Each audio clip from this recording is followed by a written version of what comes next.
हुजूर हुजूर हुजूर निकाह का वक्त बीत चुका है। अब दुल्हन आ भी जाए तो कोई फायदा नहीं।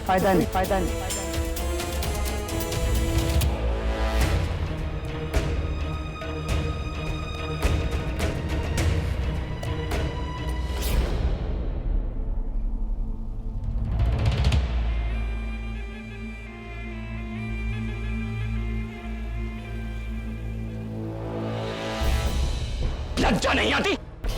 तुम बच्ची नहीं हो, एक राजकुमारी हो। एकांत में कारीगर से बात क्या कर रही थी तुम? बोलो। ऐसे कोई बात नहीं। बालक नहीं है हम राजा हैं। प्रजा की आंख में देखकर पता लगा लेते हैं कि उन्हें क्या कष्ट है। तुम तो हमारी पुत्री हो। हमें ज्ञात हुआ है कि वो कारीगर कुछ दिनों पहले तुमसे मिलने के लिए प्रयासरत था। क्यों? भगवान दास, दूर ले जाओ हमारी दृष्टि से इसे। हम इसका मुख तक नहीं देखना चाहते। और तुरंत ढूंढ कर निकालो उस कारीगर को, हमारे सामने प्रस्तुत करो, शीघ्र अति शीघ्र। आपकी बेटी अपने आशिक के साथ भाग गई राजा भारमिल जी। वो एक अदने से कारीगर को चाहती थी, ये बात आपको मालूम थी ना?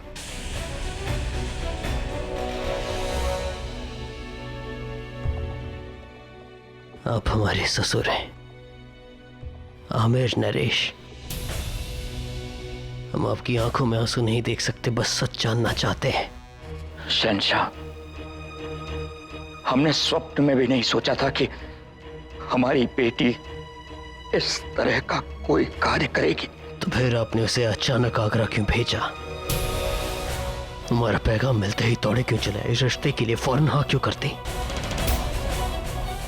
क्योंकि आप जानते थे कि आपकी बेटी एक अधने से कारीगर को चाहती थी, जो कि आपके शान के खिलाफ था, जो आपकी जात के लिए माकूल नहीं था। इसलिए आपने अपनी बेटी का रिश्ता फिर से मुकल में करवाना चाहा, क्योंकि आपको अपनी मुश्किलात का हल हमारी बेइज्जती में दिखा। खैर, आप हमें अच्छी सलाह देते आए हैं, इसलिए बताइए इस गुनाह के लिए क्या सजा दें आपको? हमारी बेटी ने हमारे वंश और मुगल सल्तनत का अपमान किया है, और इसका उत्तरदायित्व हम अपने सर लेते हैं। और इसके लिए आप जो भी दंड हमें देंगे स्वीकार है।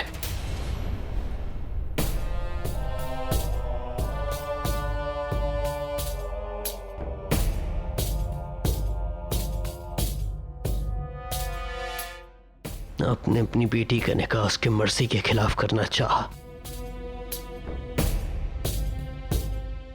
और वो भी हमारे खानदान में। ये आपका गुनाह है। मुगल मनसबदार होने के बावजूद अपनी ये बात अपने बादशाह से छुपाई, ये आपका कानूनन गुनाह है। और मुगल कानून के मुताबिक आपको सजा मिलेगी राजा भारमिल जी।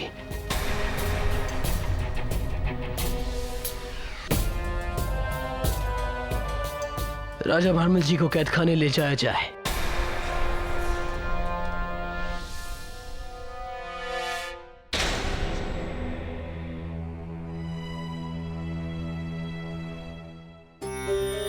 ये आप क्या कर रहे हैं भाईजान? जो कुछ भी हुआ उसमें राजा भारमल की क्या गलती थी? पर उन्होंने ये गुनाह कबूल किया है मिर्जा। लेकिन भाईजान, वो आपके ससुर थे।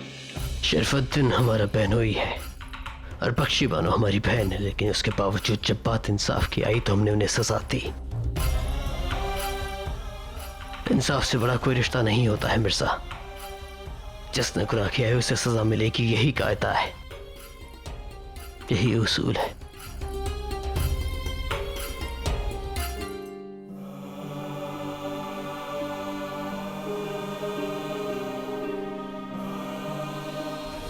या अल्लाह, भाग गई शिवानी शहजादी, और देखने में कितनी मासूम लगती थी।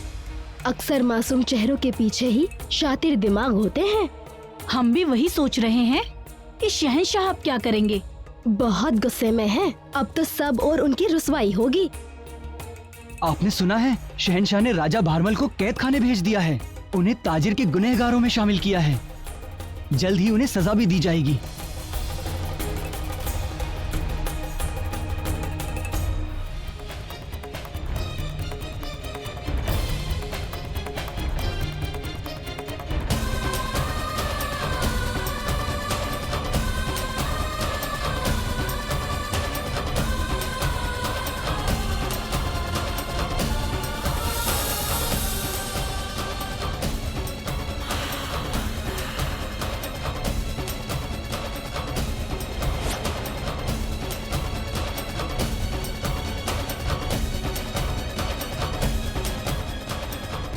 वाकई बेगम रुकैया जलाल इंसाफ पसंद शहंशाह है। आखिर राजा भारमल को सजा दे ही दी।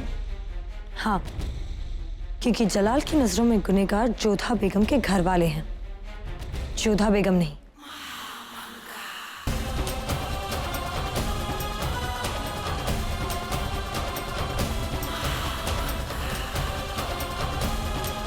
बेगम रुकैया, हमने तो सुना था कि राजा भारमल को बहुत नाज था अपनी बेटियों पर।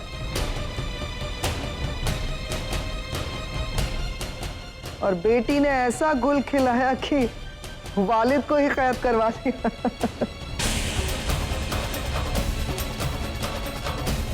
मानना पड़ेगा, कमाल की होती है राजवंशी शहजादियां।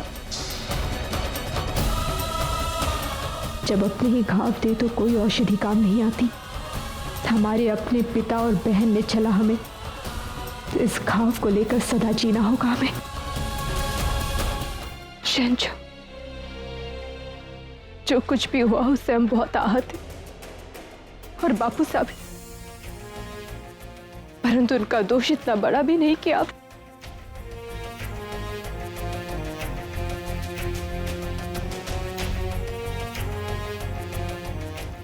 बेजान मोहब्बत इंसान को इतनी ताकत देती है कि एक फकीर भी शहंशाह के आगे सीना तान के खड़ा हो जाता है, और मोहब्बत ही इंसान को इतना कमजोर भी बना देती है कि एक बादशाह सबके सामने घुटने टेकने को मजबूर हो जाता है। क्योंकि यही मोहब्बत है भाईजान, आप जिसे चाहते हो उसे चाहकर भी तकलीफ नहीं पहुंचा पाते, क्योंकि अगर उन्हें तकलीफ हो तो दिल खुद का दुखता है भाईजान।